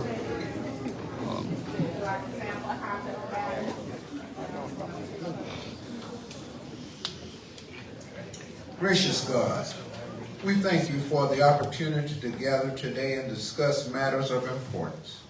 We pray that the discussions we have had and the decisions we have made may be guided by wisdom and your will.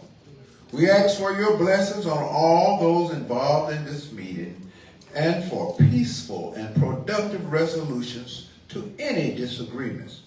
May your light guide us as we move forward. Amen. Amen.